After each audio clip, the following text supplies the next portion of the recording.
ಶಿರೂರು ಗುಡ್ಡ ಕುಸಿತದಿಂದಾಗಿ 12 ಗ್ರಾಮಗಳಿಗೆ ಮತ್ತೊಂದು ಅಪಾಯದ ತೂಗುಗತ್ತಿ ಕೂಡ ನೇತಾಡ್ತಾ ಇತ್ತು. ಸದ್ಯ ಅದು ದೂರ ಆಗಿದೆ. ಅದೇನು ಅಂತ ನೋಡಿದ್ರೆ LPG ಗ್ಯಾಸ್ ಟ್ಯಾಂಕರ್ನ ಸೋರಿಕೆ. ಈ ಕಾರ್ಯಾಚರಣೆ ಸಕ್ಸಸ್ ಆಗಿದೆ. ಗಂಗಾವಳಿ ನದಿಯಲ್ಲಿ ಸಿಲುಕಿದ್ದ ಗ್ಯಾಸ್ ಟ್ಯಾಂಕರ್ ಅನ್ನು ಸಂಪೂರ್ಣ ಖಾಲಿಗೊಳಿಸುವಲ್ಲಿ ಜಿಲ್ಲಾಡಳಿತ ಗೆದ್ದಿದೆ. ಖಾಲಿ ಮಾಡಿ ನದಿಯಿಂದ ಗ್ಯಾಸ್ ಟ್ಯಾಂಕರ್ ಅನ್ನು ಹೊರಕ್ಕೆ ತೆಗೆಯುವಲ್ಲಿ ಯಶಸ್ವಿಯಾಗಿದ್ದಾರೆ. ಸುಮಾರು 12 ಗ್ರಾಮಗಳಲ್ಲಿ ಅತಿ ದೊಡ್ಡ ಆತಂಕಕ್ಕೆ ಕಾರಣ ಆಗಿತ್ತು LPG ಟ್ಯಾಂಕರ್. 4 ದಿನಗಳಿಂದ ಸಗಡಗೆರೆ ಗ್ರಾಮದ ಸುತ್ತಮುತ್ತಲಿನ ಜನರನ್ನ ಶಿಫ್ಟ್ ಕೂಡ ಮಾಡಲಾಗಿತ್ತು ಮುಂಜಾಗ್ರತಾ ಕ್ರಮವಾಗಿ.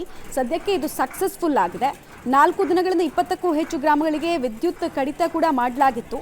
ಬಹಳ ದೊಡ್ಡ ಗಂಡಾಂತರದಿಂದ ನಾವು ಪಾರಾದ್ವಿ ಅಂತ ನಿಟ್ಟುಸಿರನ್ನ ಜನ ಬಿಡ್ತಾ ಇದ್ದಾರೆ. ಸುಮಾರು 18 ಕ್ವಿಂಟಲ್ ಗ್ಯಾಸನ್ನು ಈ ಟ್ಯಾಂಕರ್ ತುಂಬಿಕೊಂಡಿತ್ತು. ಅಂದರೆ ಯಾವಾಗ ಈ ಅವಘಡ ಆಯ್ತಲ್ಲ ಆಗ 18 ಕ್ವಿಂಟಲ್ ಗ್ಯಾಸ್ ಇತ್ತು. ಒಂದು ವೇಳೆ ಲೀಕ್ ಆಗಿ ಅದೇನಾದರೂ ಅಗ್ನಿ ಅನಾಹುತಕ್ಕೆ ಸಾಕ್ಷಿಯಾಗಿದ್ದರೆ ಗ್ರಾಮವೇ ಹೊತ್ತಿ ಉರಿದು ಬಿಡ್ತಾ ಇತ್ತು. ಸೊ ಅಪಾಯದ ತೂಗುಗತಿ ನೇತಾಡ್ತಾ ಇತ್ತು. ಅದೀಗ ದೂರ ಆಗಿದೆ. ಜಿಲ್ಲಾಡಳಿತದ ಅವಿರತ ಶ್ರಮದಿಂದ ಆ ಗ್ಯಾಸ್ ಟ್ಯಾಂಕರನ್ನು ಖಾಲಿ ಮಾಡಿ ಅದನ್ನು ಹೊರ ಎತ್ತುವಲ್ಲಿ ಅಂದರೆ ತೆರವುಗೊಳಿಸುವಲ್ಲಿ ಯಶಸ್ವಿಯಾಗಿದ್ದಾರೆ. ಸೊ ಅತಿ ದೊಡ್ಡ ಸವಾಲನ್ನು ಮೆಟ್ಟಿ ನಿಲ್ಲೋ ಕೆಲಸವನ್ನು ಹಂತ ಹಂತವಾಗಿ ಜಿಲ್ಲಾಡಳಿತ ಮಾಡಿರೋದ್ರ ಬಗ್ಗೆ ಮಾಹಿತಿ ಲಭ್ಯ ಆಗ್ತಾ ಇದೆ.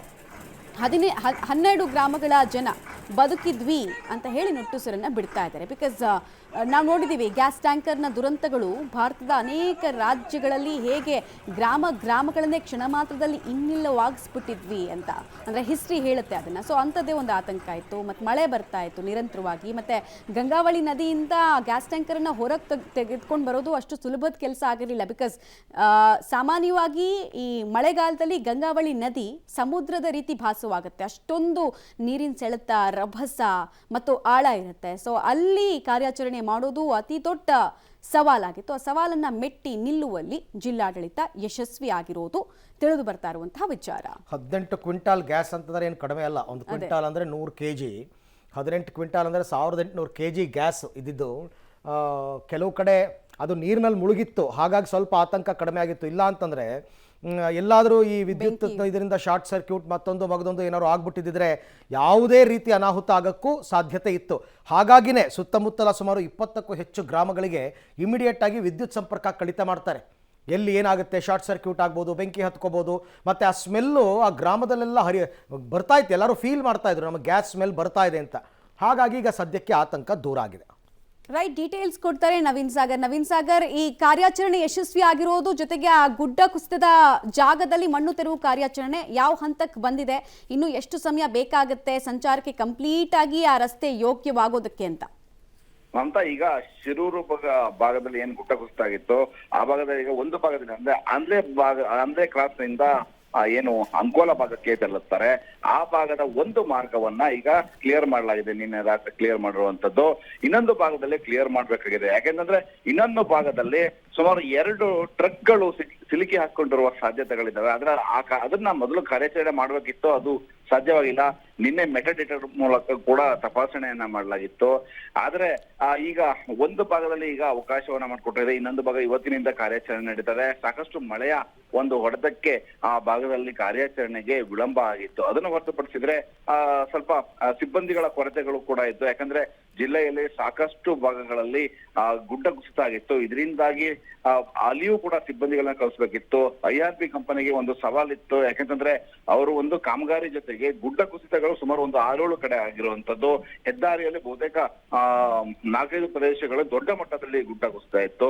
ಹಾಗಾಗಿ ಅದನ್ನ ಕ್ಲಿಯರ್ ಮಾಡ್ಲಿಕ್ಕೆ ಸಿಬ್ಬಂದಿಗಳ ಕೊರತೆ ಇತ್ತು. ಹೀಗಾಗಿ ಕಾರ್ಯವು ಕೂಡ 5ನೇ ದಿನಕ್ಕೂ ಕೂಡ ಕಾಲಿಟ್ಟಿರುವಂತದ್ದು. ಈಗ ಒಂದು ಭಾಗದಲ್ಲಿ ಕ್ಲಿಯರ್ ಆಗಿದೆ, ಇನ್ನೊಂದು ಭಾಗದಲ್ಲಿ ಕ್ಲಿಯರ್ ಮಾಡ್ಬೇಕಾಗಿದೆ. ಅದು ಇವತ್ತಿನಿಂದ ನಡೀತದೆ. ಇನ್ನು ಒಟ್ಟು 10 ಜನರು ಸಾವಾಗಿರುವಂತದ್ದನ್ನ ಜಿಲ್ಲಾಡಳಿತ ಸ್ಪಷ್ಟಪಡಿಸಿದೆ. ಈಗಾಗಲೇ 7 ಜನರ ದೇಹ ಸಿಕ್ಕಿರುವಂತದ್ದು, ಗುರುತು ಕೂಡ ಪತ್ತೆ ಆಗಿರುವಂತದ್ದು. ಇನ್ನು 3 ಜನರದ್ದು ಪತ್ತೆ ಆಗ್ಬೇಕಾಗಿದೆ. ಯಾಕಂದ್ರೆ ಏನು ಅಲ್ಲಿ ಈಗ ನದಿಯ ನೀರಿನಲ್ಲಿಯೇ ತೇಲಿ ಹೋಗಿರುವಂತಹ ಸಾಧ್ಯತೆಗಳ ಬಗ್ಗೆ ಹೆಚ್ಚೊಂದು ಗುಮಾನ ಇದೆ. ಹಾಗಾಗಿ ನದಿ ತೀರ ಭಾಗದಲ್ಲಿ ಈಗ NDRF ಮತ್ತು SDRFನವರು ಜೊತೆಗೆ ಅಗ್ನಿಶಾಮಕ ದಳದವರು ಕೂಡ ಈಗ ಸರ್ಚ್ ಅನ್ನ ಮಾಡ್ತಾ ಇರುವಂತದ್ದು. ಇವತ್ತು ಸ್ವಲ್ಪ ಮಳೆ ಬಿಡುವು ಕೊಟ್ಟಿದೆ. ಹಾಗಾಗಿ ಸರ್ಚಿಂಗ್ ಕಾರ್ಯಾಚರಣೆ ಈಗ ಮುಂದುವರೆದಿರುವಂತದ್ದು. ಮಮತಾ, ನವೀನ್, ನನ್ನ ಕುತೂಹಲ ಏನಂದ್ರೆ ಈ ಗುಡ್ಡ ಕುಸಿತವಾದಾಗ ಅಂಕೋಲಾ ಕಡೆಯಿಂದ ಬರ್ತಾ ಇದ್ದ ದೊಡ್ಡ ಟ್ರಕ್ಗಳು, ಲಾರಿ ಎಲ್ಲವೂ ಕೂಡ ನಿಲ್ಲಿಸ್ಬಿಟ್ಟಿದ್ರು. ಒಂದರಿಂದ ಒಂದು ಸುಮಾರು 5 ಕಿಲೋಮೀಟರ್ ನಿಂತಿತ್ತು. ಅವರೆಲ್ಲ ಇನ್ನೂ ವೆಯ್ಟ್ ಮಾಡ್ತಾ ಇದ್ದಾರಾ ರೋಡ್ ಕ್ಲಿಯರ್ ಆಗಲಿ ಅಂತ, ಅಥವಾ ರಿಟರ್ನ್ ಹೋಗಿ ಬೇರೆ ಮಾರ್ಗವಾಗಿ ಏನಾದರೂ ರೀಚ್ ಆಗಿದ್ದಾರಾ ಅಂತ?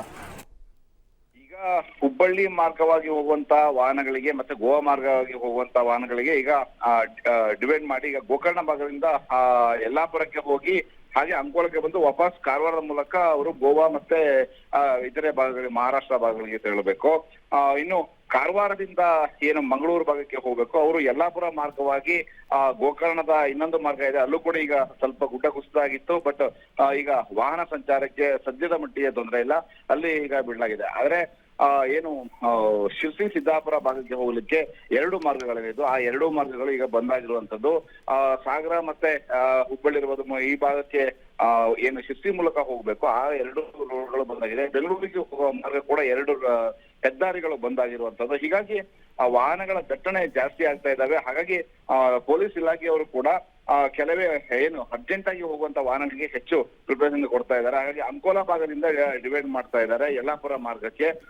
ಬಹಳ ತುಂಬಾ ಸುತ್ತ ಹಾಕಿ ಅವರು ಹೋಗ್ಬೇಕಾದ ಪರಿಸ್ಥಿತಿ ಇದೆ.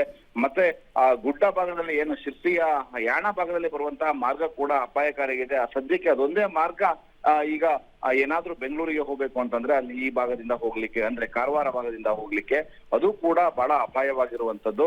ಸದ್ಯದ ಮಟ್ಟಿಗೆ ಬಹಳ ಸುಮಾರು ಒಂದು 6 ಕಿಲೋಮೀಟರ್ ವರೆಗೂ ಕೂಡ ಈಗ ಸುತ್ತಮುತ್ತ ಪ್ರದೇಶಗಳಲ್ಲಿ ಈಗ ಅಂಕೋಲ ಇರ್ಬೋದು ಕಾರವಾರ ಎಲ್ಲಾ ಕಡೆ ಟ್ರಕ್ ಗಳನ್ನ ನಿಲ್ಲಿಸಲಾಗಿದೆ. ಅವರಿಗೆ ಹೋಗ್ಲಿಕ್ಕೆ ಆಗ್ತಾ ಇಲ್ಲ. ಕೆಲವರಿಗಂತೂ ಊಟಕ್ಕೂ ದುಡ್ಡಿಲ್ಲದೆ ಒದ್ದಾಡ್ತಾ ಇದ್ದಾರೆ. ಯಾಕಂದ್ರೆ ಟ್ರಕ್ ನಲ್ಲಿ ಈಗ ಕಳೆದ 7-8 ದಿವಸದಿಂದ ಬಂದು ಉಳಿದುಕೊಂಡಿದ್ದಂತವ್ರು ಈ ರೀತಿಯ ಪರಿಸ್ಥಿತಿ ತುಂಬಾ ಸಮಸ್ಯೆಗಳಿದಾವೆ. ರಸ್ತೆಗಳು ಇನ್ನು ಕ್ಲಿಯರ್ ಆಗಬೇಕಿದೆ. ಯಾಕಂದ್ರೆ ಸ್ವಲ್ಪ ಇವತ್ತು ಬೆಳಗ್ಗೆ ಮಳೆ ಬಿಡುವನ್ನ ಕೊಟ್ಟಿದೆ.